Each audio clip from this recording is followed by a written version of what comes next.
How the Grinch Stole Christmas by Dr. Seuss.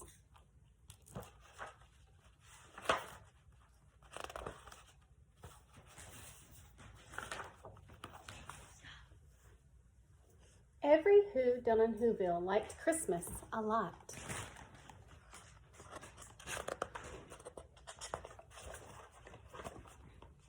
But the Grinch who lived just north of Whoville did not. The Grinch hated Christmas, the whole Christmas season. Now please don't ask why. No one quite knows the reason. It could be his head wasn't screwed on just right. It could be, perhaps, that his shoes were too tight. But I think that the most likely reason of all may have been that his heart was 2 sizes too small.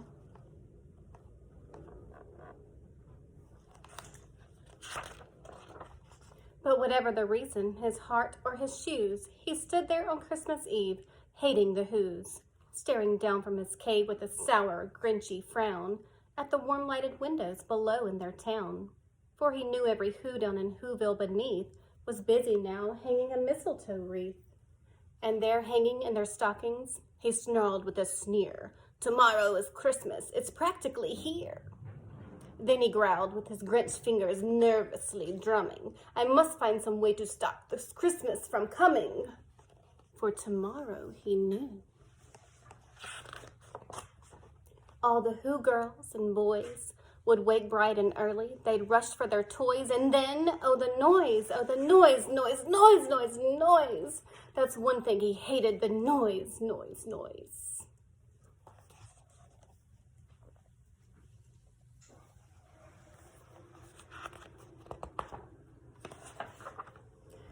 Then the Whos, young and old, would sit down to feast, and they'd feast, and they'd feast, and they'd feast, feast, feast. They would feast on Who pudding and rare Who roast beast, which was something the Grinch couldn't stand in the least.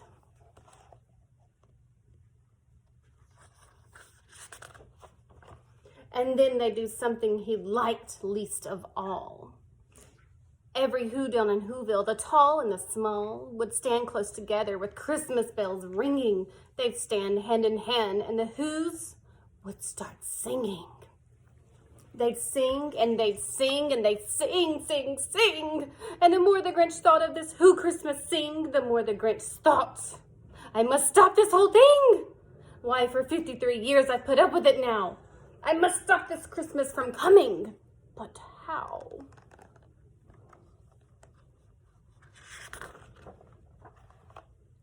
Then he got an idea, an awful idea. The Grinch got a wonderful, awful idea.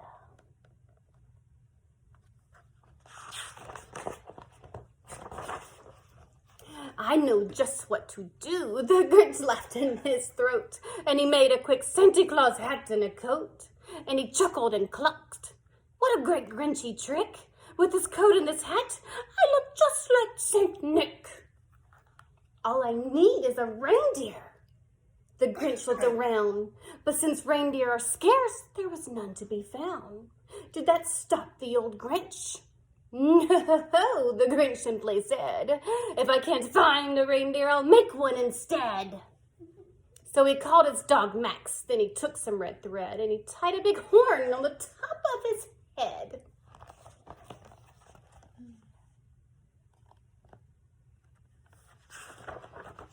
Then he loaded some bags and some old empty sacks on a ramshackle sleigh, and he hitched up old Max. Then the Grinch said, "Giddy up!" and the sleigh started down toward the homes where the Whos lay a snooze in their town.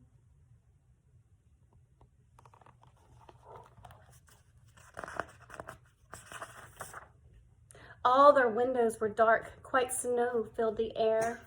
All the Whos were all dreaming sweet dreams without care. When he came to the first little house on the square, "This is stop number 1, the old Grinchy Claus hissed, and he climbed to the roof, empty bags in his fist.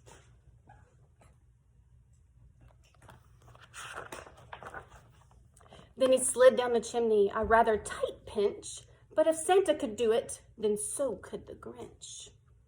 He got stuck only once for a moment or two. Then he stuck his head out, or the fireplace flew. where the little Who's stockings all hung in a row. These stockings, he grinned, are the first things to go.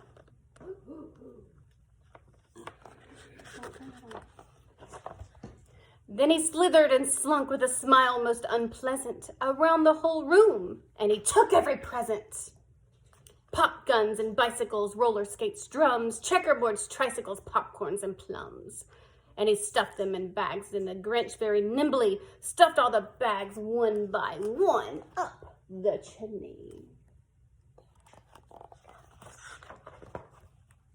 Then he slunk to the icebox. He took the Who's feast. He took the Who pudding. He took the roast beast. He cleaned out that icebox as quick as a flash. Why, that Grinch even took their last can of Who hash.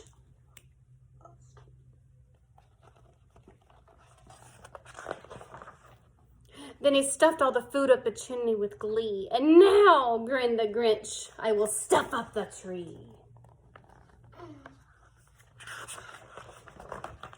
And the Grinch grabbed the tree and he started to shove when he heard a small sound like the coo of a dove.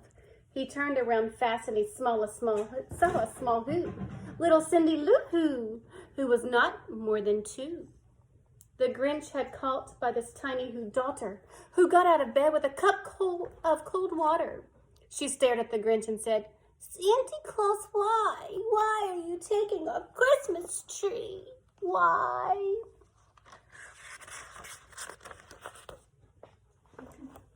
But you know that old Grinch was so smart and so slick, he thought up a lie and he thought of it quick. "Why, my little sweet little tot," the fake Santa Claus lied, "there's a lot in this tree that won't light up on one side. So I'm taking it home to my workshop, my dear. I'll fix it up there. Then I'll bring it back here." And his fib fooled the child. Then he patted her head and he got her a drink and sent her to bed. And when Cindy Lou Who went to bed with her cup, he went to the chimney and stuffed the tree up.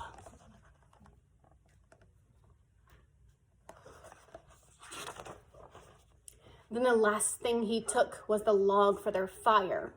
Then he went up the chimney himself, that old liar. On their walls he left nothing but hooks and some wire. And the one speck of food that he left in the house was a crumb that was even too small for a mouse.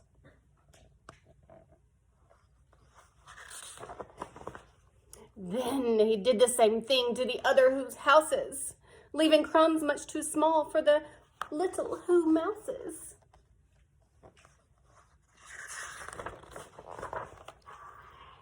It was 1:15 and all the Who's still in bed, all the Who's still a snooze when he packed up his sled. Packed it up with their presents, the ribbons, the wrappings, the tags and the tinsel, the trimmings, the trappings.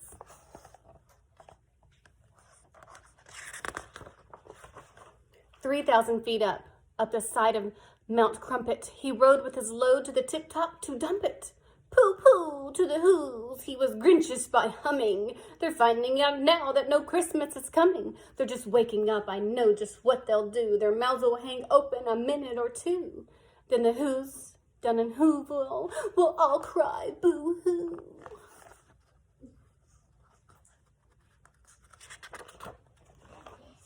"That's a noise," grinned the Grinch, "that I simply must hear." So he paused, and the Grinch put his hand to his ear, and he did hear a sound rising over the snow.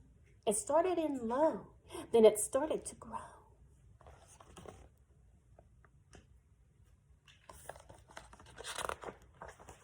But the sound wasn't sad.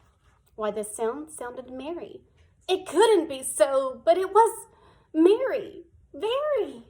He stared down at Whoville. The Grinch popped his eyes out. Then he shook. What he saw was a shocking surprise.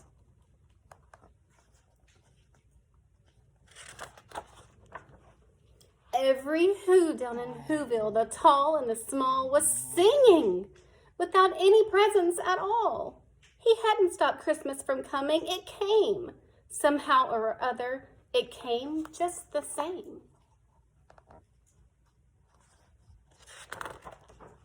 And the Grinch, with his Grinch feet, ice cold in the snow, stood puzzling and puzzling. How could it be so? It came without ribbons. It came without tags. It came without packages, boxes, or bags. And he puzzled 3 hours till his puzzlers were sore. Then the Grinch thought of something he hadn't before. Maybe Christmas, he thought, doesn't come from a store. Maybe Christmas, perhaps, means a little bit more.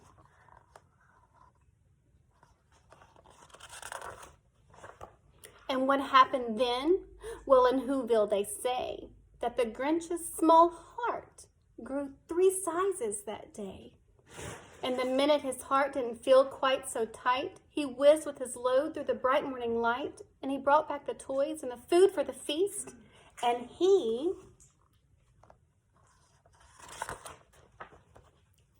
himself, the Grinch, carved the roast beast.